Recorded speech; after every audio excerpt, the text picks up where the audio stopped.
Hello guys, आज अपन पढ़ेंगे अष्टमहागध के बारे में। तो सबसे पहले तो आप इसमें ये समझ लीजिए कि अष्टमहागध एक छोटा टॉपिक है लेकिन बहुत ही इंपॉर्टेंट टॉपिक है। एग्जाम में क्वेश्चंस फ्रेम होते हैं इस टॉपिक से और ये है भी एक छोटा टॉपिक, तो आप इसको आसानी से समझ सकते हैं। ठीक है, देखिए अष्टमहागध, तो अष्ट मतलब 8 होता है और महागध का मतलब ऐसे रोग हैं जो चिकित्सा की दृष्टि से असाध्य हैं, जिनकी चिकित्सा नहीं करनी चाहिए।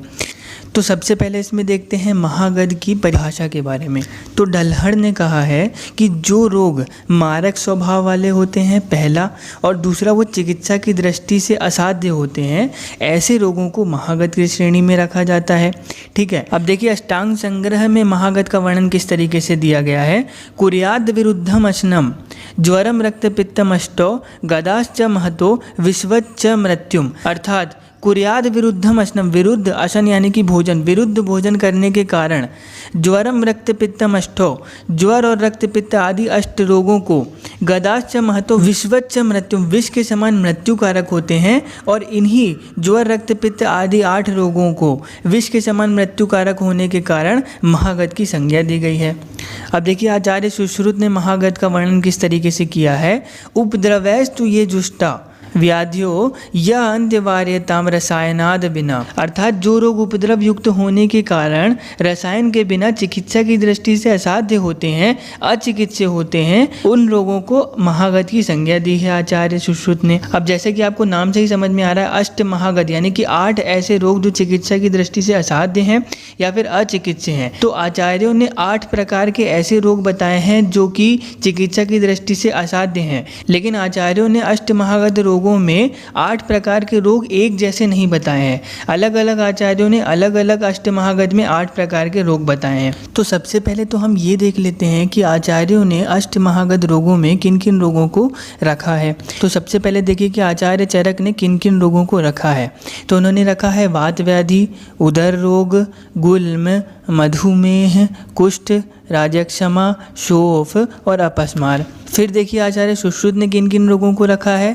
तो वात व्याधि को, उदर रोग को, प्रमेह, कुष्ठ, अर्श भगंदर, अश्मरी और मूढ़गर्भ को। अष्टांग संग्रह ने किन किन रोगों को रखा है। तो वात व्याधि को, उदर रोग को, प्रमेह, कुष्ठ, अर्श भगंदर, अश्मरी और आखिरी में ग्रहणी को रखा है। अब बात करते हैं आप इसको आसानी से याद कैसे करेंगे। तो सबसे पहले तो आप ये देख लीजिए कि आचार्य चरक, आचार्य सुश्रुत और अष्टांग संग्रह में वात व्याधि, उदर रोग, प्रमेह और कुष्ठ, ये 4 रोग तो सब में कॉमन है। बस एक ही डिफरेंस इसमें है कि चरक संहिता में प्रमेह की जगह मधुमेह लिया गया है और आचार्य सुश्रुत ने और अष्टांग संग्रह में प्रमेह लिया गया है। तो वात व्याधि, उदर रोग, प्रमेह और कुष्ठ, ये 4 रोग तो आपको ऐसे ही याद हो जाएंगे। शेष बचे 4 देखते हैं। तो आचार्य चरक ने शेष 4 कौन से लिए हैं। तो उन्होंने राजक्षमा, शोथ, अपस्मार और गुल्म को लिया है। आचार्य सुश्रुत ने कौन से लिए हैं। अर्श भगंदर, अश्मरी और मूढ़गर्भ। अष्टांग संग्रह में 4 कौन से लिए हैं। अर्श भगंदर, अश्मरी और ग्रहणी। तो एक तरीका तो ये है, इस तरीके से आप अष्टमहागध रोगों को याद कर सकते हैं। बढ़ते हैं दूसरे तरीके की ओर। तो चरक संहिता के निदान स्थान के 8 अध्यायों के नाम ऐसे हैं। ज्वर, रक्त पित्त, गुल्म, प्रमेह, कुष्ठ, शोष, उन्माद और अपस्मार। अब देखिए आप इसको ऐसे याद करिए कि वात व्याधि और उदर रोग को आप तीनों में कॉमन ही याद कर लीजिए।